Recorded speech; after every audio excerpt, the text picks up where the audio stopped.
Thanks for listening to Exploring the Wine Glass podcast, the podcast for people who love wine. I'm Lori Budd, a UC Davis winemaking program and WSET Level 2 graduate. You can find Exploring the Wine Glass on all the socials, as well as your favorite podcast catchers. If you haven't subscribed yet, now's the perfect time. I promise I'll never tell you what to drink, but I'll always share what's in my glass.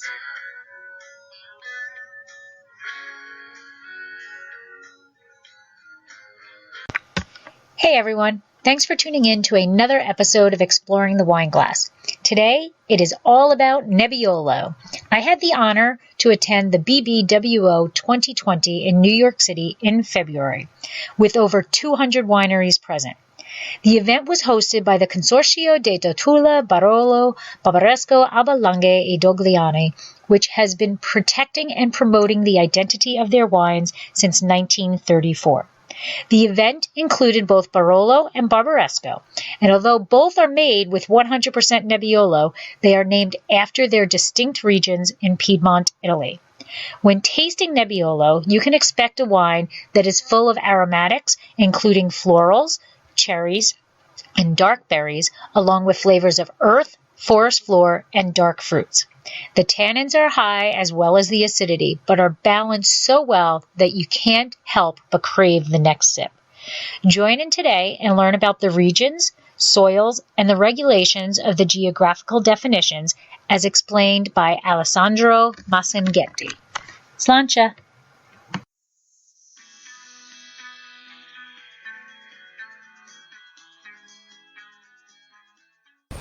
It's a great opportunity for me, and I'm really honored to be in New York, and it's a way for me to celebrate my 30-year relationship with this wine, with Barbaresco, with this appellation. What is an NGA? We will see in more detail later, but we can say that an NGA is a specific and delimited, officially delimited area inside the appellation, and is something equivalent to the word cru in French, or if you prefer, if you like Burgundy, we can use the word climat, okay, something like this. And for the Barolo, we have 170 MGA, okay. For Barbaresco, we have 66 MGA. In addition, for the Barolo, we have 11 township MGA. What does it mean? It means that if you produce a Barolo blending different MGA inside the commune, you can use on the label Barolo del Comune di Lamora, Barolo del Comune di Barolo.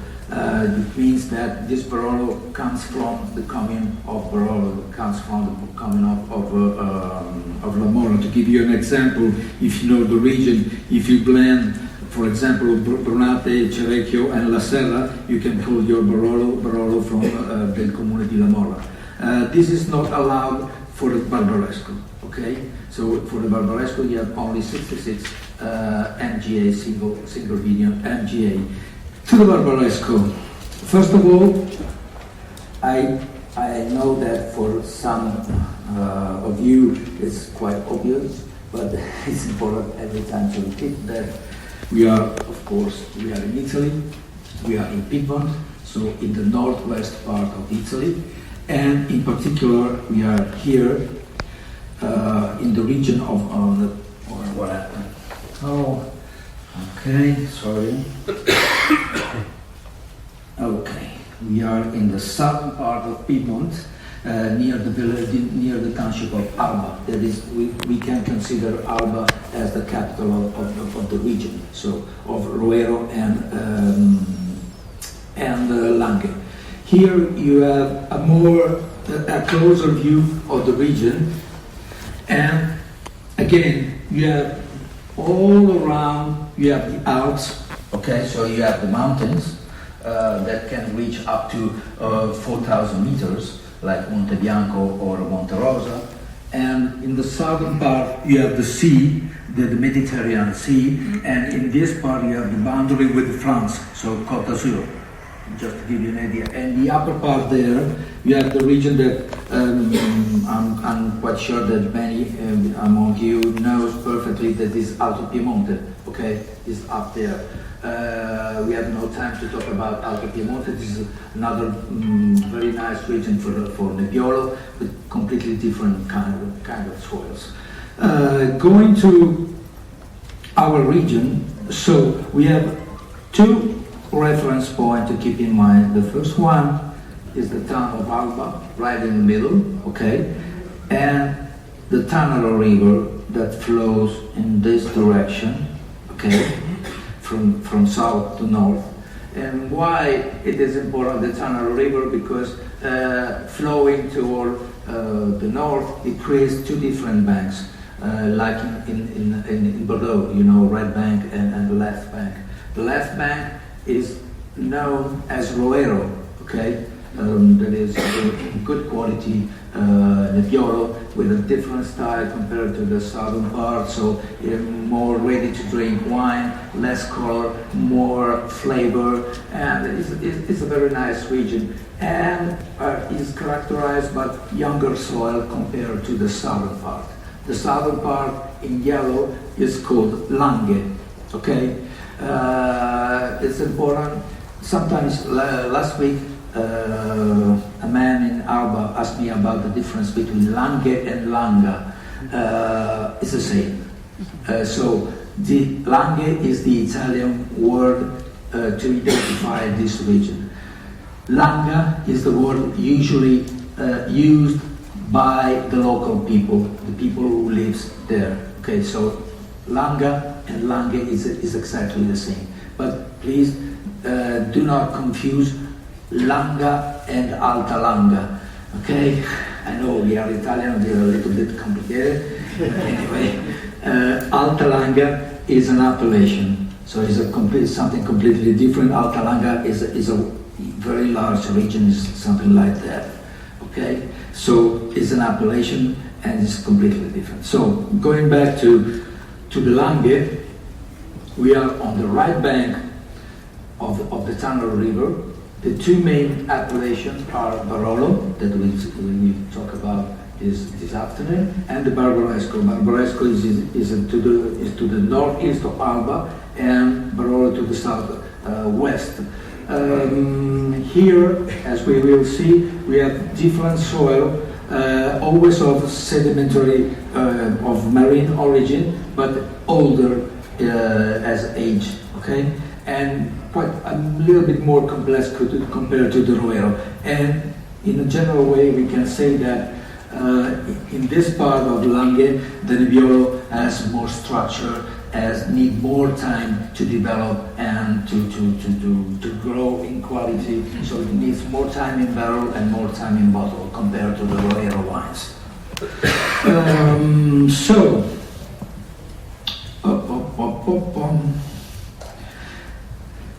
Some other basic information.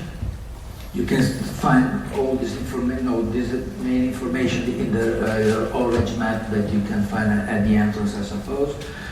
So the area of Barbaresco cover three communes, three main communes. So Barbaresco, that is the historical heart of the appellation. That you have Treviso, that once up to 70 years ago was included in Barbaresco, and then you have Neve. Then you have a small part, this is the fourth commune, you have a small part of Alba, that from now on we can consider a part of Treviso. This is because the soils, the elevation, the exposure is quite similar, so there is no reason to make a distinction between Alba and Treviso. So we can consider Treviso and Alba as a single commune. Here, you have to keep in mind this figure, because we have to compare with the Barolo this afternoon. So Barbaresco is 763 hectares, and this is important to keep in mind. This second figure and other varieties is 890. So you can see that in the Barbaresco region, the other varieties are really important, and in particular we will see the Moscato, the Barbera, and the Dolcetto. Okay? Oh, boom, boom. So, we can compare right now the Barolo and the Barbaresco. You can see that the Barolo is more or less 3 times bigger than Barbaresco. So because we have 2,104 hectares for the Barolo and 760 for the Barbaresco. As you can see, the surface increased along the years. So from 2013 to 2018, you can see that surface has increased. And if you go back in time up to down to the 2000 vintage, for example, this trend, this increase in surface is even bigger. Okay, and just a few information about the number of bottles. The Barolo is 14 million, and the Barbaresco is 4,700,000, right? It's correct? Okay. Because I have every time to make a calculation from Italian to English. So this table, in my opinion, is really interesting because compare 2 different vintages, the 2014 vintage and the 1985 vintage. And you can see here the different tradition of the 3 communes that we are talking about. So, first of all, the first 2 table, you can compare the surface of planted to the Barbaresco, and you can see that for the Barbaresco village, it's more or less the same. It's slightly changed, but is a statistical fluctuation. So we can say that the surface under vine for the Barbaresco inside the Barbaresco village is more or less the same. We can see that Neve and Treso has increased quite in a significant way, so from 25 to 37. But what is more important is this table, where you can compare the first figure here. Sorry. This one, it's about the 2014 vintage, and the last one is about 1985 vintage. So you can see that, as I told you before, the surface of Barbaresco is inside the Communos Barbaresco is more or less the same. The Barbera is unchanged, and the Dolcetto is decreased, but not so much. You can see in Neve that the Barbera was the main grape variety in 85. Okay, 200 hectares compared to 150 of the Barolo, while the Dolcetto was important but not so important. And here you have the other figure is about the Moscato. So the Moscato, you can see that was really important in the past and even more important now. For the last line, it's about Treso, and you can see that the tradition is completely different, because the tradition in Treso was the Dolcetto. Okay, then you had the Moscato as well. Barbera was not so important in Treso, and of course you can see here and here the surface of Nebbiolo that increased a lot in the last 20 years. Why the Dolcetto is more important in Treso compared to Neve? Because of the climate.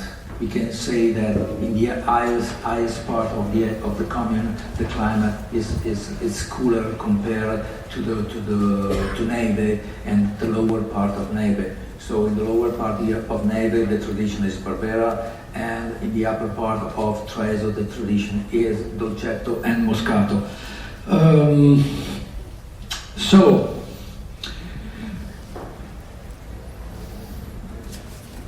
as someone knows, for me the landscape is the key word, is the cornerstone in my mapping project. Okay, because in my opinion, if you learn to read the landscape, you can get a lot of information even without reading a book, okay? Even if you are in a region for the first time, because the landscape tell you really a lot about, of course, culture, also about the climate and the microclimate, because usually nobody cares about the changes in vegetation. But if you look at the vegetation, the trees, the woods, tell you a lot about the difference in climate between one region and another inside the same appellation. And of course, for me, the landscape tell you a lot about the soil and the geology. And we will see later why you can understand the geology and the difference in soil starting from the landscape. For me, it is really fascinating. So this is why it's important to get the lay of the land. So, first of all, this map is turned upside down, okay? So, as usually in my books and maps, the north move according to what I want to say. So, in this case, the north is down, the south is up. Usually, when we look at Barbaresco, this map is turned upside down. But it's turned in this way because in this way it's easier to understand the difference in the landscape inside the region. So here, for example, you have the upper part of the appellation. As you can see up there, you can reach up to 495 meters, that is around 1,500 feet, okay? And there, in this part of Neve, you can reach 450 meters, while here, near the Tanaro River, the elevation is around 180. So, as you can imagine, is a big difference between the two areas of the appellation, and it is very important for a grape variety like the Nebbiolo, but for every grape variety in the world, because as you know, if you plant Chardonnay, is very warm and in a lower position. If you plant the same grape variety at 400 meters, it changes a lot. So the acidity, the fruits, the style of the wine is completely different. So if you go back, so you have here a main ridge that goes in this way, that reaches, this is the town of Treviso, then you move to the hamlet of Trestelle, and then here splits in two secondary ridges. This one that goes to Barbaresco, this is the village of Barbaresco, and this one that goes towards Neve, okay? But what is more important here are these secondary ridges that is very typical of the Langhe area. You can see that perpendicular to the main ridge, you have a secondary ridge that goes more or less from east to west. And this is very important for the exposure, as we will see later. Exposure is very important for the quality of Nebbiolo and for the soil as well, okay? So keep in mind this fishbone structure that is very important in Barbaresco and even more in the Barolo area. Okay? So we can make some philosophy now. As you know, the style of the wine, I don't want to talk about the quality of the wine, because the quality depends on our taste. So what is good for me is not good for you. So I want to talk about the style. So the style of the wine is influenced by human factors and natural factors. Okay?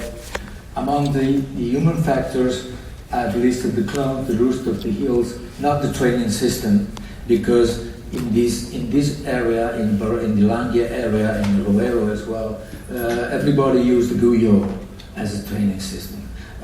In other Italian area, like for example Valpolicella or Soave, so in Veneto, there are many other different training systems. So there is the Cordon, the Pergola. So the training system in this case can influence the style of the wine. Okay, and why I have called this factor human factor? Because it's the man that choose the clones, that choose the rootstock, the rootstocks, and choose the yields. Okay, how many grapes to produce for each vine. Okay, the natural factor cannot be changed by the human being. You know, you cannot change the elevation, you cannot change the exposure, and you cannot change the microclimate. Yes, of course, you can change the microclimate with the global warming and so on, but this is another question. So, we have to focus. So that's why we have to focus on the natural factor. In this area, so the elevation we have seen before, that is a very important factor. So, in a general way, we can say that with the Nebbiolo, as with other grapes, if you go in the highest position, it means that you have usually more acidity, more fruit, a little bit less structure, okay? And the vineyards are all generally late ripening compared to the lower position. So in the lower position you have more alcohol, more structures, more tannin, but less fruit usually. Okay. The exposure, and I have combined exposure and steepness because usually we talk about exposure only, but it's really different to have south-facing vineyard on a steep, on a slope steep like this, and the same exposure on a very smooth slope. So because this is much warmer. If you have more steepness, the southern exposure it is even much warmer compared to this one, to the smooth one. But it's better not to talk about steepness now. We can talk about exposure. And for the Nebbiolo grapes, the good exposure range from east to the west, passing through the south. So you have east, southeast, south, southwest, and west. The warmest position is the southwest. You have to remind this because usually we believe that the south exposure is the warmest one. No, it's the southwest, the warmest one. Then you have the south, then you have the southeast, and then you have more or less at the same level east and west. But in this case, east and west has generally two different styles for the Nebbiolo. In the east-facing vineyards, you have more fruity character, a little bit more acidity, and yes, usually less structure. On the west-facing vineyards, you have more structure, more and less fruit and less acidity usually, because then you have to combine elevation, exposure, many factors together. Microclimate. I have no slide to show you about Barbaresco, but this is I can go back to this image. The structure, the landscape can influence the microclimate as well as the elevation and the exposure. Because I give you the example of Barolo. If you go to Barolo, and we will see tomorrow, this afternoon, the valley of Barolo is much wider compared to the valley of Serralunga. So the valley of Serralunga is a kind of straight line, okay, that goes from north to south, and while the valley of Barolo is a kind of a bowl. So it means that you have an accumulation of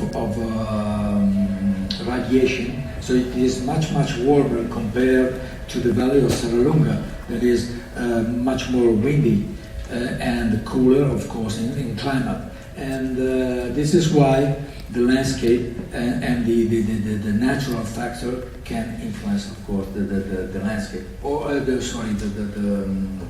microclimate. Or another example, if you have a vineyard facing south, but with nothing in front of you, and you have the same, and you have another vineyard with the same exposure, same elevation, same soil, but with another ridge in front of it, you have a completely different microclimate, because the other ridge creates a sort of shade to this one that you cannot find in the other one. Okay, I know this is a little bit complicated, but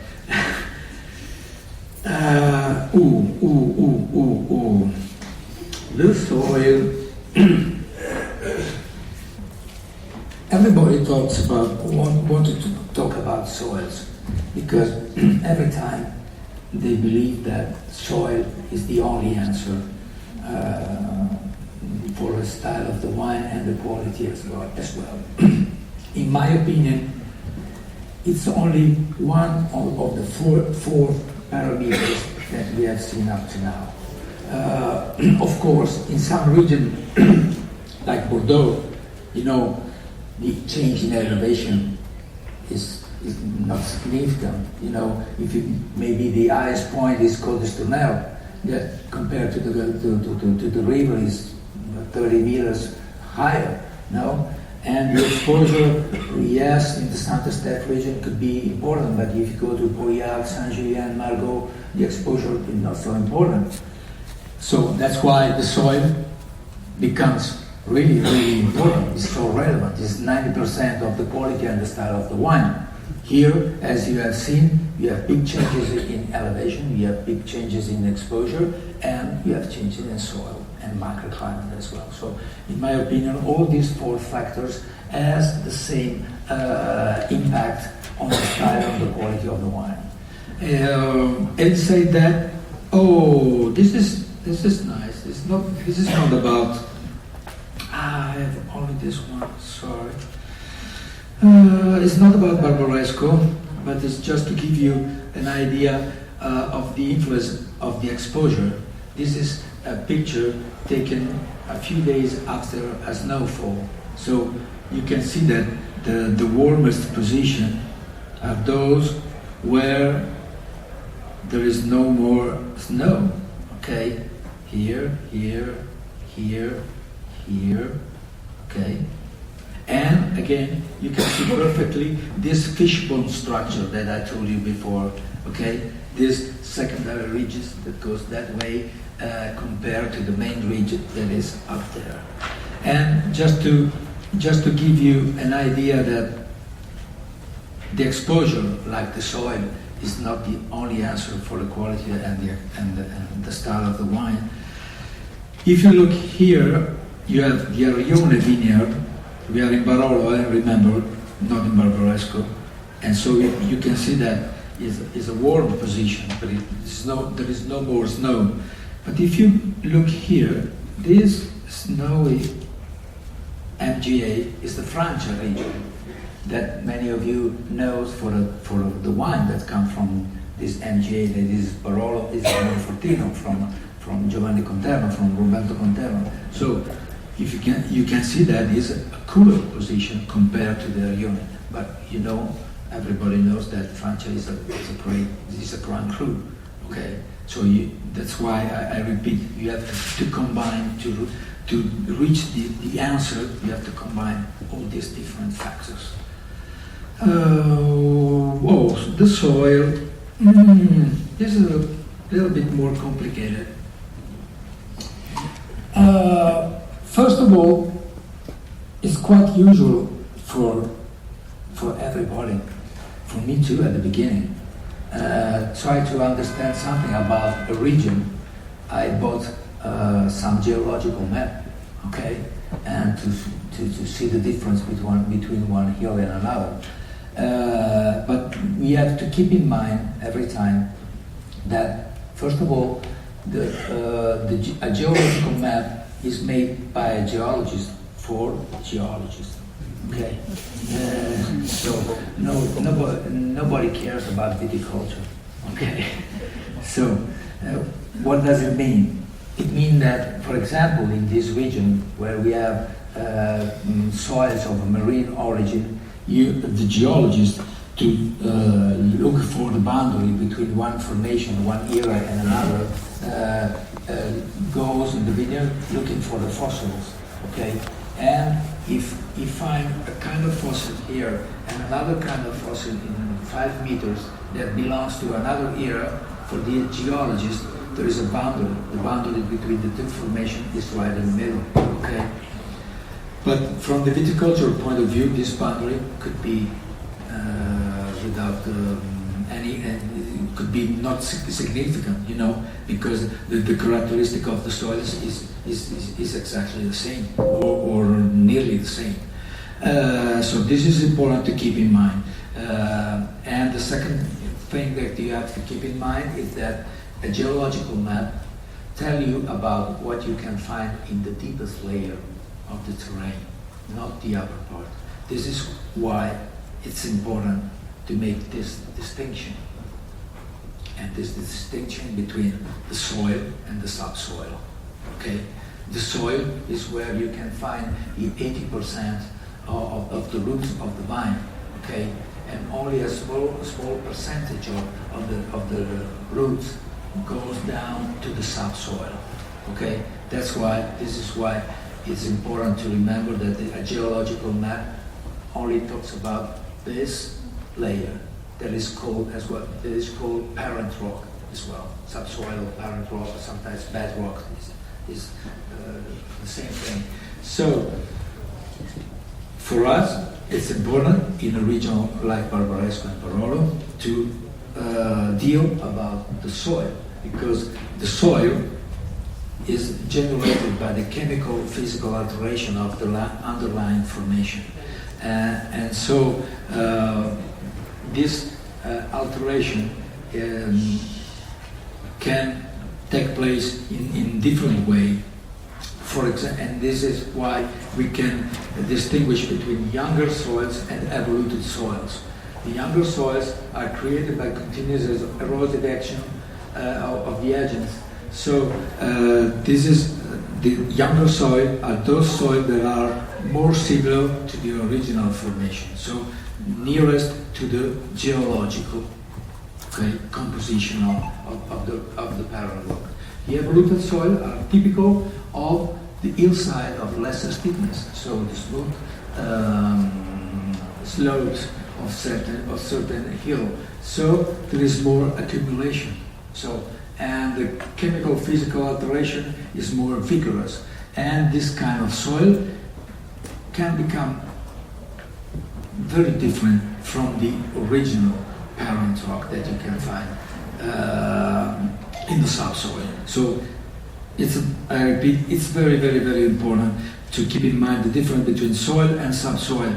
And just to give you an idea, this is a picture you taken on Arenale di Diano sandstones. You can see the parent rock here, okay, and the soil here. You can see clearly the difference. You can see that the roots of the trees are only there. You cannot see any roots here. Okay, this is why I repeat, you have every time to keep in mind the soil, not the subsoil. The subsoil is important to give you an idea. We will see now what happened with the change in geology. And here, it's better to start from here. These are all the formation that you can find in the Langhe region. So the oldest one is called Nebbiolo formation, and is typical of the region of Serralunga and typical of the upper part of Treso and Nembe. Then you have Arenale di Diano sandstone with the highest percentage of sand, and is typical of the upper part of the hills in the Barolo region. Is not present in Barbaresco. Okay. Then you have the Sant'Agata fossili Mars that I have divided between sandy, typicals, and laminated, but we can consider it as only one family. Okay. And then the Marne are present both in Barolo and in Barbaresco. So in Barbaresco you have only two geological formation, and here is a simplified geological map. You can see that the Sant'Agata fossili Mars are the prevalent formation, and the Formazione di Lecchio, it's only in the upper part of the appellation. Okay? Why? So we have to go back to the landscape, and why I said before that you can, if you are able to read the landscape, you can have a lot of answer about the soil and the geology. So, Formazione di Lecchio and Arenale di Diano, you have a higher percentage of sand, okay? More sand means more erosion. So, if you have more erosion, the hills are steeper. So, when you go to a region and you see a very, very steep hill, is or Arenale di Diano or Formazione di Lecchio. It's not possible that it is Sant'Agata Fossili Marls, because the Sant'Agata Fossili Marls give a completely different landscape. Give a landscape that is made of rolling hills, rounded hills. Okay, this is very important.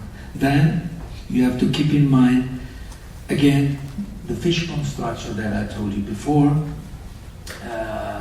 Those secondary ridges as an asymmetric profile. So, if you remember, I told you that the evoluted soil are typical of the smoother slopes, and the younger soils are typical of steep slopes. So, if you look at the hill, you don't need to go in the vineyard to see the difference between one soil and another. It's enough to look at the shape of the hill, at the profile of the hill. So if you look at this hill, you are quite sure that here you have evolved soil, and here you have young soil. So this is why I repeat, it's very, very, very important. Now, when you go to a region, not only Barbaresco or Barolo, I know that it's fine to go from one winery to another and taste, stop at the restaurant, drink a good bottle of wine, and again a new winery. But when you drive along the road, it's better to take a look at the landscape. So,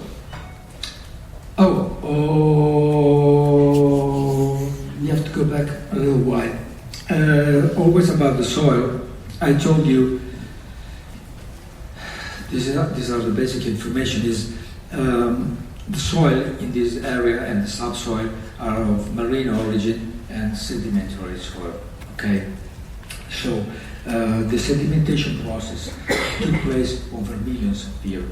Okay, and during this long period, the sedimentation process went through different stages or different steps, as you prefer.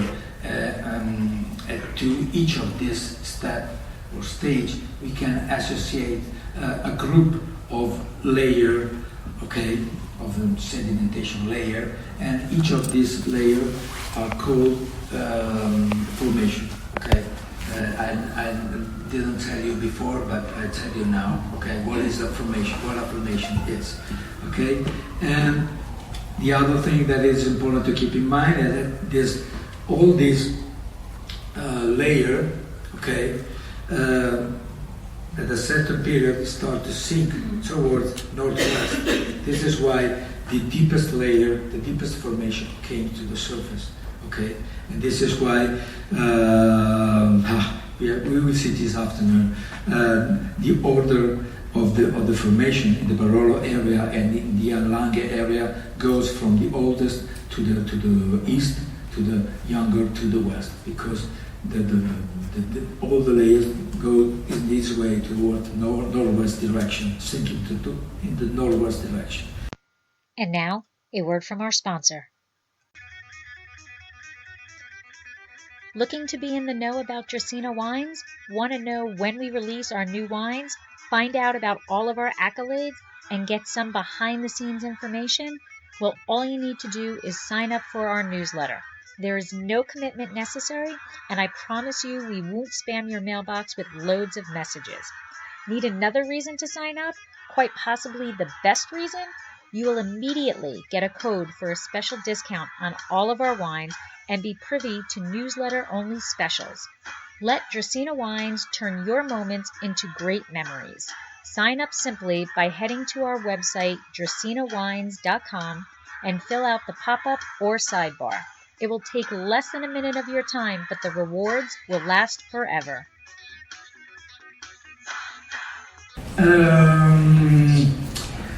So, it's time to talk about the vineyards and the MGA. That vintage, 1961, is very important, both for Barbaresco and Barolo, because that vintage, Beppe Colla from the Pronoto winery first bottled a single vineyard, Barolo and Barbaresco, and in particular the Barbaresco Monte Stefano and Barolo Lucia. And along with Beppe Colla, Currado from the Vietti family bottled a single vineyard Barolo from Rocca di Castiglione. Okay? According to this vintage, the tradition of vineyards in Barolo could seem something quite recent, 60 years, not more. But many historical evidence that things are quite different. And for example, this is a book that if you have the opportunity to buy on, and it is only available on eBay. Okay, it's written in Italian. It's quite complicated, but it's a very nice book that was firstly published by Cavalieri del Tartufo in the 70s and republished, in the 70s because of the bowl. Thank you so much.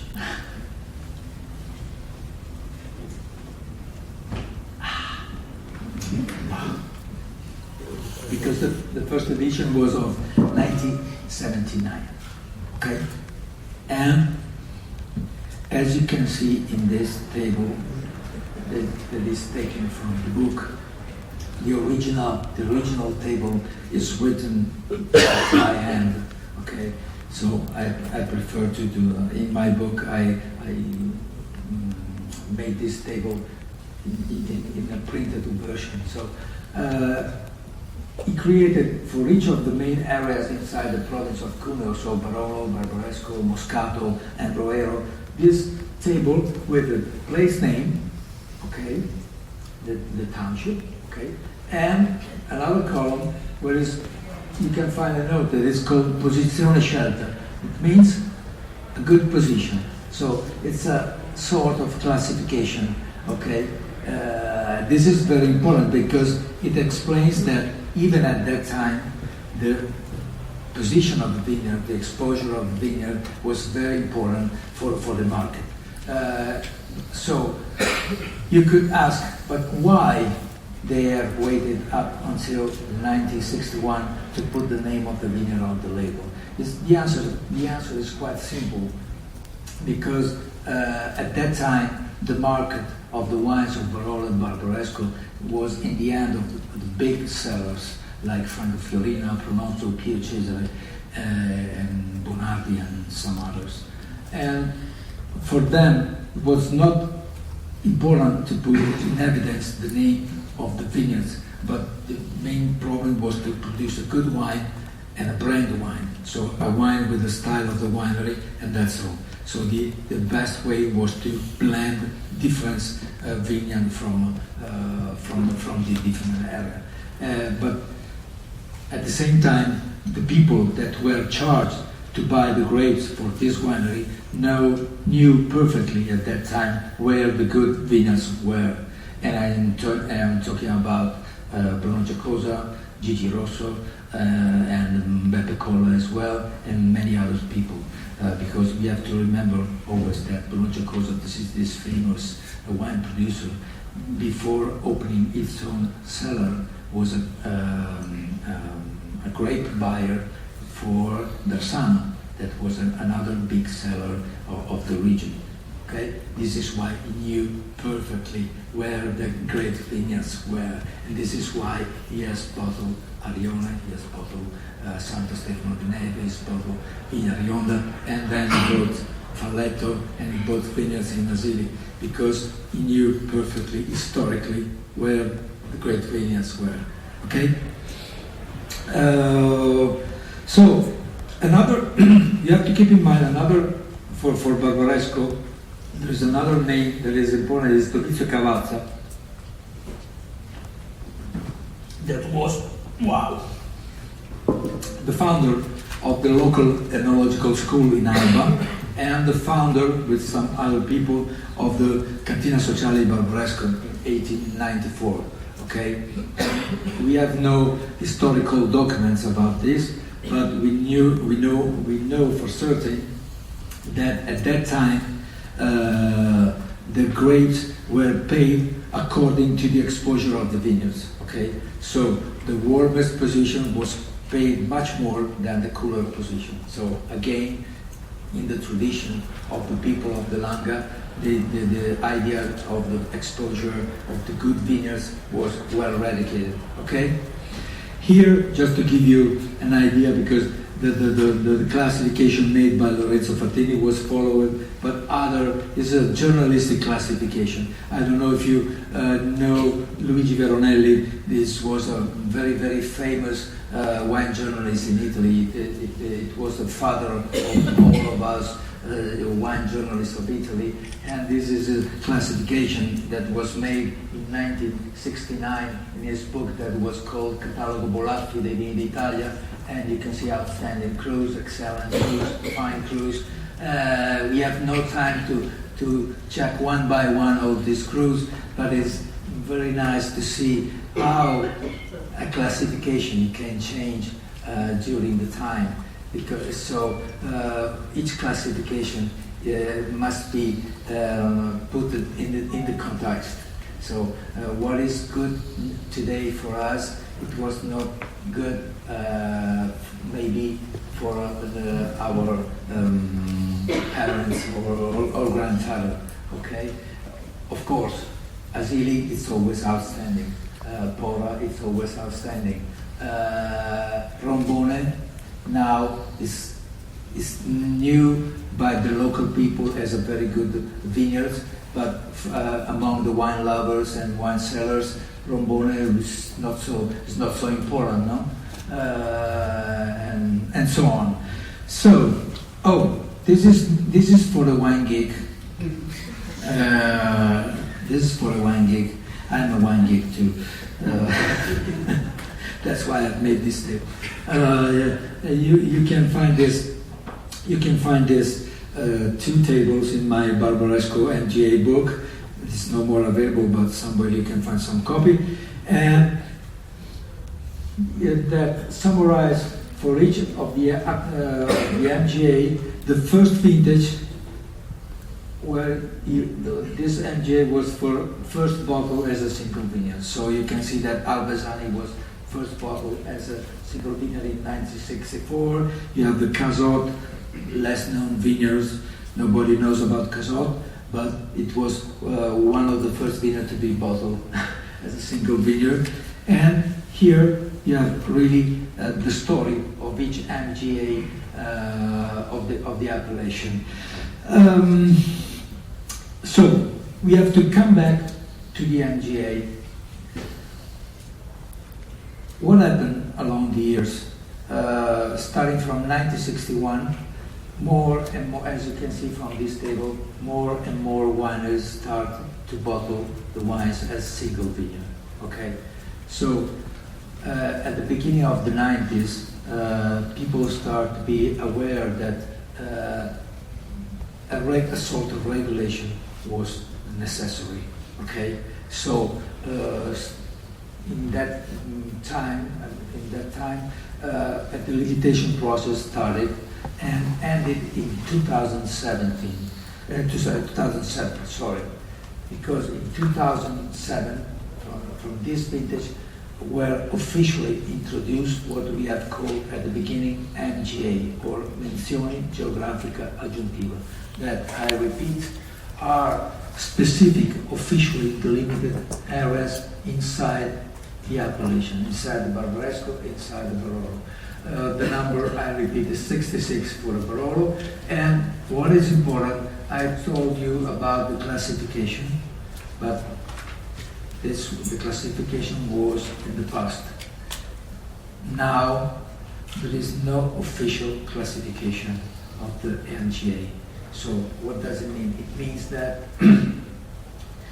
officially a Barbaresco with the name of an MGA on the label is not better than a Barbaresco without an MGA on the label. This is very important to keep in mind. Of course, if you take the price list of each winery, the single vineyard wines are usually the most expensive, and the Barbaresco or the Barolo without the name of the MGA are usually the cheapest. Okay, so this is very, very important. And another, this is just to finish. This is free, you can download from the Renato Ratti website. It's important to have on your computer. You can buy a printed version as well if you go to the region, so it's nice to have on the wall.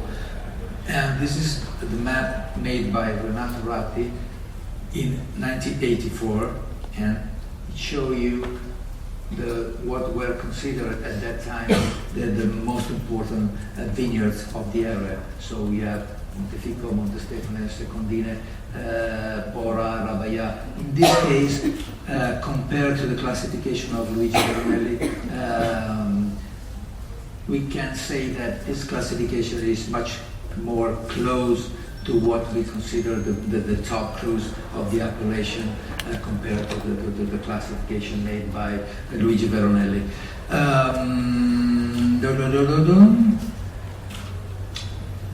You want to know? Oh, yes, this is very Italian, I have to say. It's always so complicated for me to explain.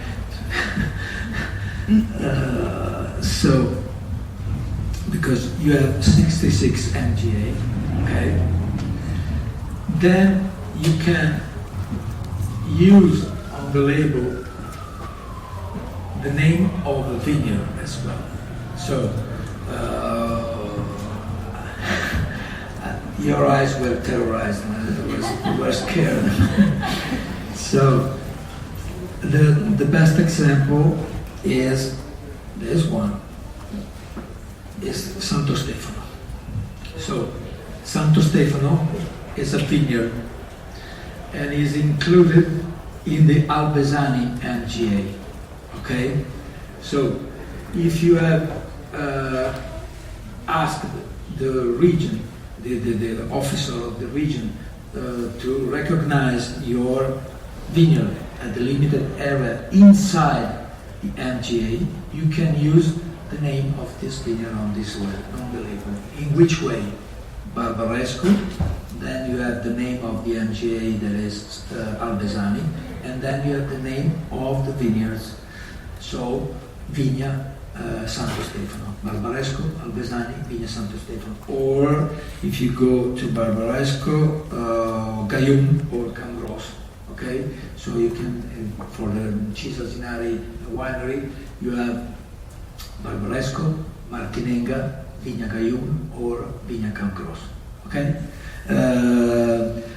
The main difference is that the number of MGA is fixed and you cannot change it. It is 66, that's all. The number of vineyards can increase every year, because if you go to the officer of the region and you can prove that you are using this name for 5, 6, 10 years, you can ask the officer to put the name of the vineyards on the label. So this list that you see here is every year is increasing, and this process will take place in the future year as well. For me, it's all we can say. But if you want to know something about the vintages that you are going to taste, or you are tired? Yeah. I'm tired. So you have many vintages. So the youngest one is 2017, and I sit down there, so I feel more relaxed. So is the youngest vintage available only for Barbaresco, because the youngest vintage for Barolo is 2016. Okay, and we can say that 2017 is the earliest vintage ever in the story of Barolo and Barbaresco. It was a very, very warm vintage, a very dry vintage, early ripening vintage, as I said before. And fortunately, as you will see, the style of the wine is not so, it has no overripe character as you can find, for example, in 2003. That is another extreme, very extreme vintage. And the 2003 was characterized by overripe notes and dry tannins. In 2017, you cannot find this. And in my opinion, this is due to the ability of the wine producer that have learned to manage with this kind of vintages. So working on the yields and working on the canopy and on all these technical factors. Then you have the 2016, and this is the vintage that everybody is talking about. So, this 2016 has the great vintage. Is a great vintage, of course. It's a great vintage. Is maybe the perfect vintage. Okay, because everything went in the good direction. So it's a classic vintage. It means that you have a structure of tannin is stronger compared to the 2017 that is rounder, is more fruity, okay, and less fruit, and needs, of course, more time in bottle compared to 2017 and 2015. 2015 was another warm vintage, okay, but not so extreme like 2003 and 2017. Okay, it was very warm at the beginning and was more regular during the end of the season, so starting from mid-August to September and October. This is why, again, you cannot feel in 2015 this note of over-ripening. Okay, and in my opinion, everybody is talking about 2016, but in my opinion, 2015 is a very, very, very, very good vintage. Okay, so keep it there, taste the wine, because there are so many good wines today to taste from this vintage. Then you have the 2014. Okay, this is a difficult vintage. Okay, and the opinion about this vintage is split. Okay, so for some people it's an excellent vintage, for other people it's an average vintage. I am in the middle. It's not my favorite vintage, I have to say, I have to be honest, but I have to recognize that there are some very nice wine. For sure, the style of 2014 is quite you can recognize perfectly the style of the vintage because there is more acidity, the fruit is very crispy, and the structure is not so powerful as the 2016 or not so rich as the 2015. So if you like this kind of wine, so more nervous, this 2014 could be a good vintage for you. And then you have all other vintages, but with less wine to taste. Okay. So, for me, it's all. Okay? Have a good day.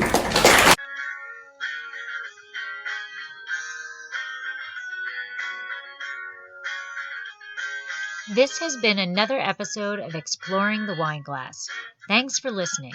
If you have suggestions on what topics you would like me to discuss, please reach out on social media. You can find me on Twitter, Instagram, and Facebook as Exploring the Wine Glass. I'm also on LinkedIn as Lori Hoyt-Budd. Of course, you can always email me at exploringthewineglass@gmail.com. If you enjoyed our podcast, please rate, review, and subscribe on your favorite podcast catcher to help others find me more easily. Until next week, sláinte!